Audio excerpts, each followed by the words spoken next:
الصلاة والسلام على أشرف الأنبياء والمرسلين وعلى آله وأصحابه أجمعين. قال الله تعالى وتبارك في القرآن المجيد والفرقان الحميد. بسم الله الرحمن الرحيم.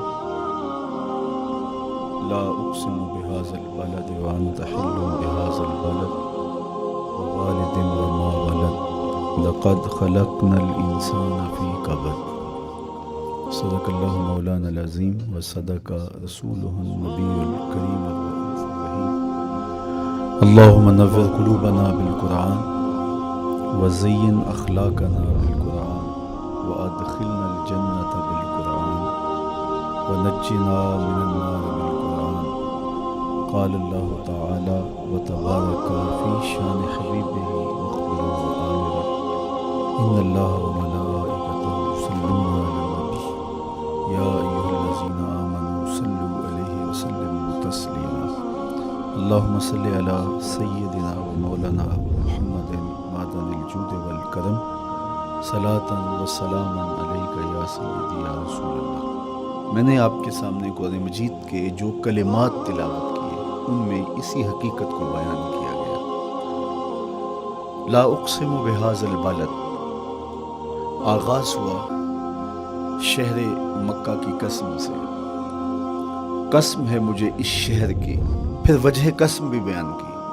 وَأَنْتَ حِلٌّ بِهَذَا الْبَلَدِ، مجھے اس شہر کی قسم اس لیے کہ محبوب اس شہر میں تو جو بستا ہے، تیرا بسیرا ہے اس شہر میں. اس شہر کی گلیوں نے تیرے قدم چومے ہیں اور تیرے انفاس کی مہک اس کی فضاؤں میں بسی ہے، اس لیے مجھے قسم کہ یہاں تم رہتے ہو.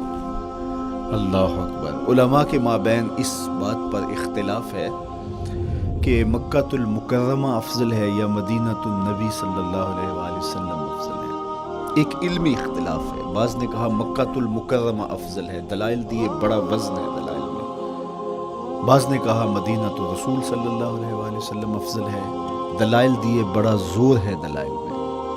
لیکن شیخ عبدالحق محدث دہلوی علیہ رحمہ اسی آیت سے روشنی لے کر کے لکھتے ہیں کہ جب حضور مکے میں تھے تو مکہ افضل تھا، جب مدینے آ گئے تو مدینہ افضل ہو گیا. جدھر جدھر سے وہ گزرتے گئے مجد و شرف بھی پیچھے پیچھے رہا. چند لمحوں کے لیے ٹھہرے تھے تم جس پیڑ کے نیچے.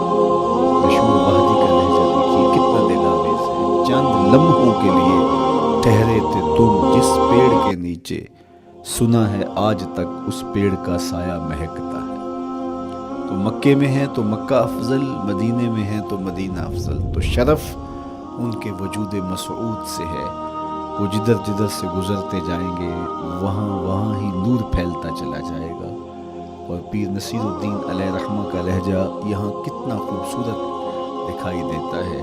ایک بار وہ جدھر سے گزرے ہیں نصیر، ایک بار وہ جدھر سے گزرے ہیں نصیر، بار بار ادھر سے بہار گزری ہے. تو کہا کہ قسم ہے مجھے اس شہر کی، یعنی شہر مکہ کی. کیوں شہر کی قسم؟ وَأَنْتَ حِلٌّ بِهَذَا الْبَلَدِ، کہ محبوب اس شہر میں تمہارا قیام ہے، اس شہر میں تمہاری رہائش ہے، تمہارے انفاس کی مہک ہے اس شہر کی فضاؤں میں، اور تمہارے قدموں کو چھوا ہے اس شہر کی گلیوں میں، اس لیے قسم کہ یہاں آپ رہتے ہو. وَوَالِدٍ وَمَا وَلَدَ، اور قسم ہے باپ کی، اور قسم ہے جو اس کی اولاد ہے. والد سے مراد کیا ہے اور ماں ولد سے مراد کیا ہے؟ تو اس کے بارے میں ایک قول یہ ہے کہ والد سے مراد حضرت ابراہیم علیہ السلام ہے، اور ماں ولد سے مراد حضور علیہ السلام جو ان کے فرزند ہیں. ایک قول کہ والد سے مراد حضرت آدم علیہ السلام ہے، اور ماں ولد سے مراد ان کی ساری ذریت اور نسل ہے. تیسرا قول کہ والد سے مراد حضور علیہ السلام ہے، اور ماں ولد سے مراد حضور علیہ السلام کی ساری امت، حضور علیہ السلام کی ساری آل اطرت، حضور کے اصحاب. لیکن علماء نے پہلے قول کو ترجیح دی کہ مکۃ المکرمہ کی قسم کی گئی تو پھر مناسبت بنتی ہے کہ حضرت ابراہیم کا ذکر بھی ہو.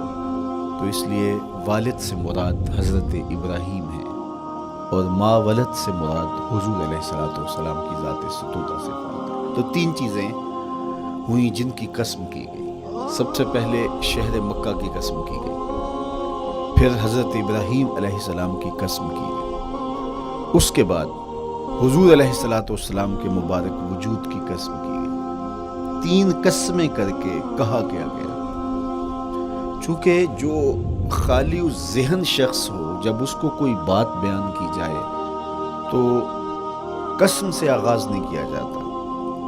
متردد الذہن کو کوئی بات کرنی ہو تو قسم سے آغاز کیا جاتا ہے، یا پھر آپ جس مضمون کو بیان کرنے جا رہے ہیں وہ اتنا اہم ہے کہ اس کی اہمیت کو اجاگر کرنے کے لیے آپ کو قسم کرنا پڑتی ہے۔ تو یہ جو ماں بعد کا مضمون ہے جس کو میرے رب نے بیان کیا، اس سے قبل ایک نہیں، دو نہیں، تین قسمیں کی، تو پھر کان تو کھڑے ہو گئے، سماعتیں تو بچھ گئیں کہ وہ کون سی شے ہے جس کو بیان کرنا مقصود ہے، اور اس سے قبل قسم پہ قسم کی جا رہی ہے۔ قسم محبوب شہر مکہ کی، قسم محبوب تیرے والد بزرگوار حضرت ابراہیم علیہ السلام کی، اور قسم تیرے پاکیزہ وجود کی۔ اب انسان بالکل سماعتیں بچھا کے منتظر ہے کہ قسم کی کس بات کی جا رہی ہے، کس بات پہ قسمیں ہو رہی ہیں۔ تو جواب آیا، قسم محبوب شہر مکہ کی جس میں آپ رہتے ہو، قسم آپ کے والد بزرگوار حضرت ابراہیم علیہ السلام کی، اور قسم آپ کے پاکیزہ وجود کی۔ لقد خلقنا الانسان فی کبد، ہم نے انسان کو مشقتوں میں رہتا پیدا کیا ہے۔ یعنی انسان کی زندگی کے اندر مشقتیں، مشکلیں، آلام، مصائب، حالات کی تلخیاں، سخت مراحل، یہ اس کی زندگی کا حصہ ہے، اور ہم نے اس کو ڈیزائن اس طرح کیا ہے کہ یہ ان ساری مشکلات سے نہ بردآزما ہوگا، اور حالات کی تلخیوں کا مقابلہ کرے گا، اور خیر و شر کے ساتھ ساری زندگی اس کا تعلق رہے گا۔ تو یہ اگر سخت جان ہوا تو زندگی میں کامیاب اور بامراد ہوا، اور اگر یہ کمزور ہوا تو پیچھے رہ جائے گا۔ اور اس کے لیے جو قسمیں کی ہیں وہ تین ہیں۔ قسم کا اور جواب قسم کا تعلق ہوتا ہے، یعنی جس پہ قسم کی جا رہی ہے تو جو قسم کی جا رہی ہے اس کا کوئی آپس میں تعلق ہوگا۔ جب پھولوں کا ذکر کریں گے تو پھر اس کے متعلقات ہی بعد میں بیان کریں گے۔ کسی نے کہا تھا جنگل میں کوئی مے خار مرا ہے، جنگل میں کوئی مے خار مرا ہے، اسے انگور کے پتوں کا کفن دو۔ میاں جنگل میں مرنے والے شخص کو کسی اور درخت کے پتوں کا بھی تو کفن دیا جا سکتا ہے، لیکن صاحب مرنے والا مے خار ہے، اور شراب کشید کی جاتی ہے انگور سے، تو اس کو تو ٹھنڈ تب بھی پڑے گی کہ انگور کے پتوں کا کفن دیا جائے۔ تو مناسبات ہوتی ہیں۔ تو اب جب قسم کی گئی تو قسم تین چیزوں کی گئی، اور اس کی جواب قسم سے مناسبت کیا بنتی تھی؟ انسان کو مشقتوں میں رہتا پیدا کیا گیا، حالات کی تلخیوں سے گزرتا ہے، سخت تربیتی مراحل سے اس کو گزرنا پڑتا ہے۔ تو اس چیز کو بیان کرنے سے قبل تین قسمیں کی گئی۔ پہلی قسم میرے حضور کے پاکیزہ شہر کی، مکہ المکرمہ کی، اس لیے کہ مکہ المکرمہ میں دیکھ لیجئے کہ صحابہ اور حضور کے ماننے والوں نے کیسے تلخ زندگی کاٹی۔ شجر اسلام ثمر بار ہوا تو ہمیں تو یہ کھلے ہوئے پھول دکھائی دیتے ہیں، لیکن ہم نہیں بھول سکتے کہ بلال حبشی کی پیٹھ پہ کیسے کوڑے برسے اور احد احد کیسے پکارتے رہے۔ تو ہم اس منظر کو دیکھیں، مکہ کے ان حالات کو دیکھیں، تو اس لیے قسم کی مکے کی، اور پھر حضرت ابراہیم علیہ السلام کی قسم کی، چونکہ حضرت ابراہیم نے جس قدر اذیتوں سے گزر کر کے، مصائب آلام کا سامنا کر کے، حالات کی تلخیوں کا مقابلہ کر کے اپنا راستہ بنایا اور اپنے رب کی رضا پائی، وہ تاریخ کا ایک انوکھا باب ہے۔ اس سے بڑھ کر کیا ہوگا کہ جلتی ہوئی آگ میں چھلانگ لگا دی رب کے حکم کی تعمیل میں، بیٹے کی گردن پہ چھری رکھ دی۔